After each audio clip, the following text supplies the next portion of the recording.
Alright, so in this video, I'm going to be taking a look back at the Ari Shaffir and Howard Stern beef that went down back in 2015, because obviously this has aged horribly for Howard, and I think even at the time, everyone knew that he just sounded out of touch and confused, because the guy, he just cannot handle the fact that podcasts were becoming more popular than radio, and whenever he'd talk about podcasts on his show, he just sounded bitter and resentful. So when Ari Shaffir went on the Joe Rogan Experience, he called Howard out for this.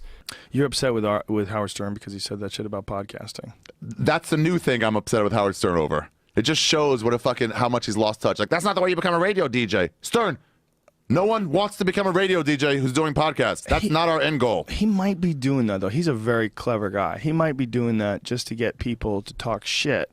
I guess so. He said this is for losers. So that means anyone who listens to a podcast and listens to Howard Stern, just so you know, Howard Stern called you a loser for listening to podcasts as well. You got to know how to take it to an act break. What? No, you don't. You can just not go to an act break. Take it back to the 30s. I really do. No, I think he doesn't like that. Where are you going to make your pennies? And he goes, Corolla shouldn't be in podcasts. He should be doing radio. It's like, oh, you just don't even know what it is. You're commenting on shit. You don't even know what it is. I don't know, man. I hear that from a guy like that. He's too clever. He was too clever. I think he's probably, I don't know. I think. So last week I made a video talking about Joe Rogan's time on the Howard Stern show. So make sure you go check that out if you haven't seen it. I'll put it at the end of this video. But Joe was going on the Stern show in the early 2000s a lot, and he was a big guest on there. It seemed like Howard enjoyed having him on there. But then in the mid-2000s, they had a falling out, kind of. I don't know if you'd call it that. It was just kind of a weird situation, and Joe didn't want to go on the show anymore because he felt like it would cause more drama in his life. So he just cut off Howard, and he never went on there again. But as you can tell, he still respects Howard a lot. I mean, right here, he's sticking up for him, and he's being pretty generous, because I don't think Howard's doing this because he's trying to mess with people. I think he's saying this stuff because he just resents having to work in radio for like 40 years and deal with a boss in a radio station telling you what to do and what to say and everything like that. And also, obviously, he had to deal with the FCC. And then after all this, podcasts come along, and now some random person just sitting in their house can talk into a mic and become insanely popular from it. And they don't really have to listen to anybody. They don't have a boss or anything. They can just do it all on their own. And I think Joe probably realizes this, that Howard's just resentful, but he probably just respects him so much, and he feels bad for him in a way, maybe, because at this time, podcasting was blowing up. Joe's podcast was becoming extremely popular, and radio and the Stern show were just slowly declining, and it was clear that's the direction things were going to go. Well, I think, honestly, this is my take on it. I want to be completely objective. Yeah. I think what he's doing is what he enjoys. Yeah, this is who he is now. Mm-hmm. This is who he is now. We can't want a guy to be who we thought he was or who he used to be. Dude, there's nothing. Comedians, athletes, musicians, no one keeps up at the high level they perform at all the time. They fade. But this is where I think you're wrong, because Stern has really good interviews. They're really good. Still, like, new ones? Very good. Okay. Well, he just did one with Kid Rock. He's very good. Yeah. I think he's one of the very best ever at interviewing. At like getting. And it was a new one that was good interview. All right. Well, then he's a good interviewer. Dude, still. He's still very good, man. He might have some ideas that I don't agree with, like the podcasters are losers, but he's still like, that guy is like, if you go back and look at all the radio influences, like, that guy's the #1 radio guy of all time. He used Not to just like of Sam all time. Kinison. He used to like Sam Kinison. It was like, this guy's legit funny. And now he likes fucking one-liner comics. Well, safe one-liner comics. I don't know. I bet he still likes really funny comics too. I don't buy it, man. I mean, I don't talk to the dude on a regular basis. I haven't seen him in a long time. If it wasn't for him, it wasn't for all the shit that he went through with the FCC and all the shit that he went through for censorship. And then he tries to say that O&A went too far, having a homeless guy on, and it's like, decide of freedom only when it's your freedom of speech. I think no one else's. They're just his enemy, and that was his idea, was that his enemies he would go after with all of his weapons. His weapon is mortgaging his fucking art and what he believes in. That people should be allowed to say whatever they want. That is what's all about, right? I mean, it's got to kind of be that, and it's got to kind of stand up for itself. Of course, they should be able to say what they want, but please, everyone, do not listen to them because they suck. That's what you should say. Or just... You shouldn't say that went too far. You can't say certain things. Like, come on, man. You went too far 100 times, and it was great. And now the line was moved. Do you think that's because, like, in those days when they had time slots, that the time slot was the king. And maybe that's why we're not like that at all. Because if you think about it, all of our morning drive friends, time was huge to get that. All of our friends all of our friends have podcasts, and we're always on all of our friends' podcasts. I've been on yours, you've been on Diaz's, I've been on Diaz's. We're all like on each other's podcasts all the time. Just at Duncan's last week. Yeah, and there's never like it's not a competitive thing at all. Like, it doesn't even come into play. It's like, hey, we all have successful podcasts. Yeah. This is fun. And we just keep doing podcasts. And no one's worried that somehow or another, if they download the Skeptic Tank, that they're not going to download Duncan Trussell's Family Hour. Tons of Hour. hours. Yeah, people catch up with all the old ones, and they move on to the next podcast. Exactly. I think Joe made a good point there about the competitive aspect of radio, because back then, like when Howard was really popular, all he cared about is like the ratings and how popular his show was, and he wanted to make sure he stayed on top, and he didn't want anybody getting close to him. So even right here, you could kind of tell that's why Howard hates podcasts, because he's realizing that he's fading away and all these other people are becoming insanely popular from broadcasting. And now, like Joe said, everyone just does each other's podcast. Everyone's friendly. Nobody really talks about like, oh, I'm getting more views than you, like I'm doing better than you. It seems like everyone's just trying to help each other out, which is nice, but also I feel like it doesn't really push the envelope at all. Like, everyone's just content with going on each other's podcasts, talking about comedy and cancel culture and that kind of stuff, and just bullshitting around with their friends. I don't think anybody's really driven to outdo somebody else or make their show better because they don't want somebody overtaking them. Like, once you become part of Joe Rogan's circle and you go on his podcast, then you start your own podcast and you do the whole circuit with all his friends, you're set. You don't really need to worry about much. You're locked in. And there's no reason to like really try to do anything crazy. You just sit in front of a mic and talk for a few hours a day or every other day, and that's basically it. But back in the day with radio and Howard Stern, like, I'm sure every day he was sitting up at night like, how can I make the show better? How can I make sure I stay on top? And it was just way more cutthroat, and that's why Howard's show was so popular, and that's why it was like some of the most entertaining stuff out there, like in the 2000s.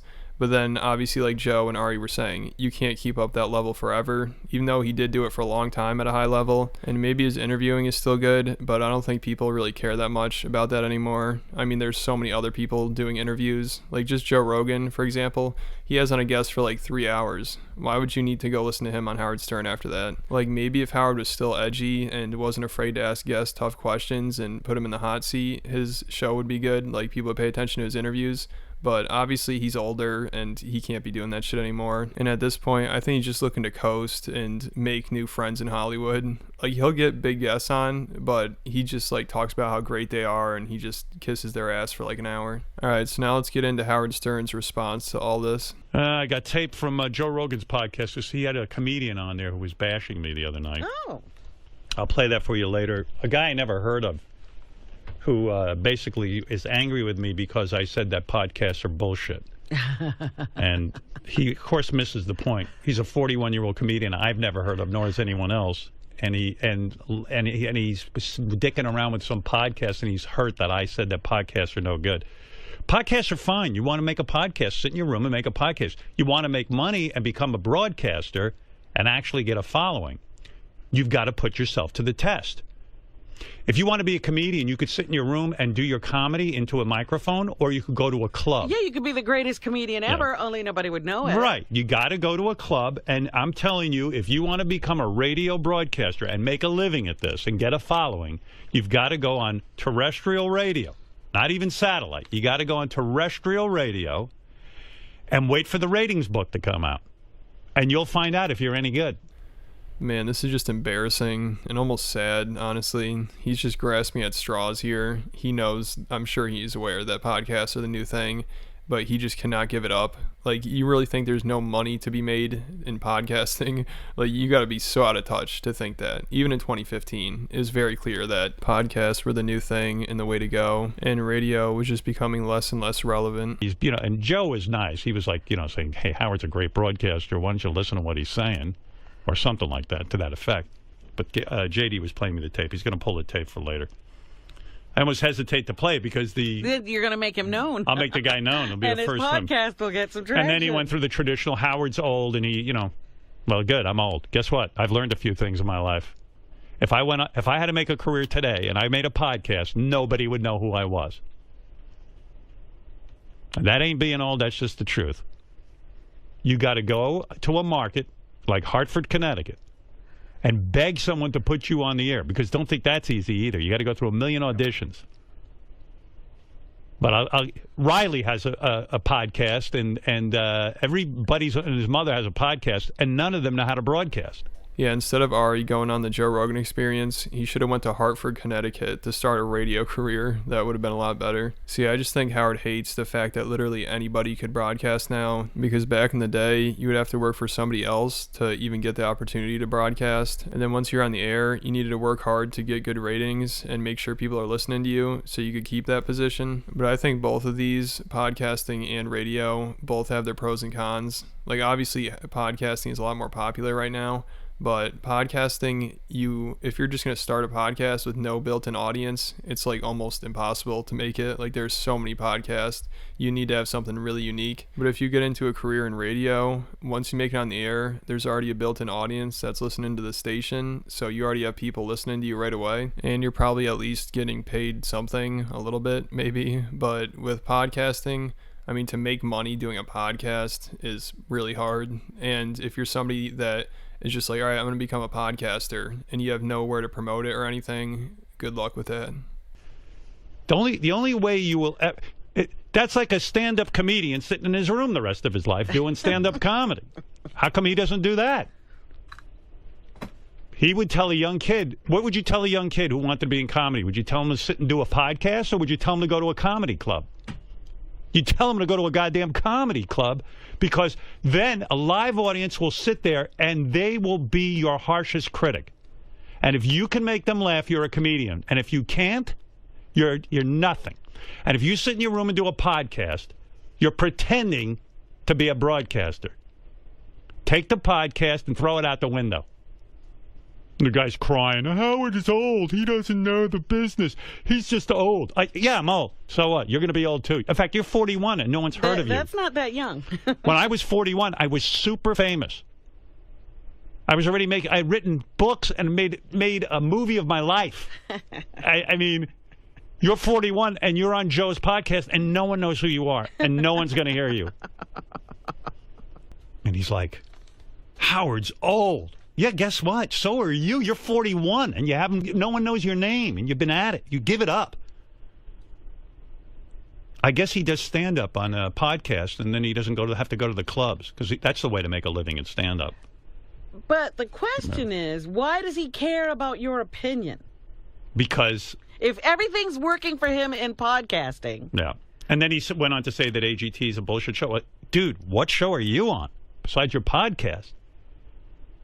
Let me see you go on AGT and win. Because maybe you need some notoriety, dude. You're 41. No one knows you. Your career's a bomb. You would think he was, you know, like Jerry Seinfeld or Chris Rock. I mean, you would think like he knew something. He hasn't figured it out. He goes, and by the way, everyone who has a podcast, Howard Stern's calling you a loser. Yeah. I stand by that. It's exactly what I'm doing. It is fun listening to Howard rip apart Ari, though. That's pretty funny to me. But it's also funny that Howard gets so worked up. Like, dude, you have like a $500 million contract to just like bullshit around on Sirius. Like, why are you so mad about everyone else doing a podcast? It's not that big of a deal. And you know Howard's jealous of people doing podcasts because now he's just sitting in his basement doing a show and he never leaves his house. So I'm sure that's probably what he wanted to do all along. You want to know something? There's only been a handful of guys who've gotten on the radio and gotten the size audience that I have. That to me is it. I'm old-fashioned. I actually like a lot of people listening, like millions. What a dummy. Yeah, that's old-fashioned of me. I guess, yeah, making money is old-fashioned. And by the way, don't go to any clubs and do stand-up, too, by the way. According to this guy, you could just sit in your room and broadcast into your tape recorder. Excuse me, your digital recorder. Yeah, this has aged very well. He's making fun of Joe because he's not going to make any money and not going to get an audience. But now he is insanely popular, way more popular than Howard Stern, and he's making a shitload of money. So this back and forth between Ari and Howard ended up carrying on a little bit more. Ari went on a radio show that I think was on Sirius, and of course the host asked him about his feud with Howard, and Ari was still pretty worked up about it, and he continued going after him. And also Adam Carolla's here. And his opinion was just like, Howard's pretty confused when it comes to podcasts. He doesn't want to admit it, but they're successsthat you're golden. I heard a bit of the Stern stuff with you, Ari, and I thought it was really cool that you kind of went at it with him. I got to be honest, because he is the king of all media. That at least that's my opinion. What's the word all mean to you? Well, okay, I look at a guy who did it traditionally and did it really well, and has had a massive amount of audiences for the longevity that he's had, and he's brought it to a different level. And I'm grateful as a radio guy being in the game. Was this over him saying podcasting's a zero or whatever it was? Yeah, but it's just a lot. He's just sort of irrelevant. Oh, a lot. Okay. Yeah. So I got, when a lot of people tweeted me, hey, your buddy Howard just said podcasting's irrelevant. It's for idiots. It's like when people say, it's like when Bernie Sanders says, if you're white, you don't know what it's like to be poor. I go, oh, sure, of course I do, you idiot. I grew up poor. But I don't write Bernie a letter. Like, I don't feel personally attacked. If Stern goes, podcasting's for losers, I just think to myself, A, that's his opinion. B, I don't think of myself as you can't get me to be a loser. By your opinion. It doesn't, Past. Things he reveres is past. Him calling himself the king of all media, it's like, hey, guys, guess what? We don't even think kings are good anymore.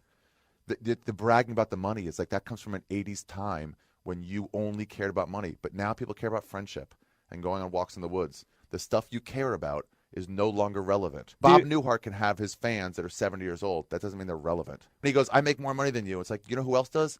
Elvis Presley today makes more money than I do. He's not a relevant artist, but he makes a lot more money. I don't like those guys, but obviously they should be allowed to say whatever they want. That's when you like a guy like Stern. But he doesn't say that. You know what he says? They went too far. He's a pussy. You think? He's a pussy. And he's so self-absorbed. He won't let his other people on his show do reads. No, I make the money, not you. The anti-free speech, though, that's the number one thing I hate about him. He's this guy who's set up to say it's all about saying what you want, and then he actively tries to get other people censored. Fuck that, man. Listen, I've had people say, I'm going to talk about you on stage, and go, well, it's not my right to tell you anything to say on stage. That's the only sacred thing. Yeah, so Ari was really going after him, and I think this was it for their back and forth. This is all I could find. So I'm going to wrap things up here. If you haven't seen this video yet, make sure you check it out. And thanks for watching. Make sure you hit the like button, leave me a comment, let me know what you think about all this. Then hit the subscribe button, and I'll catch you at the next video.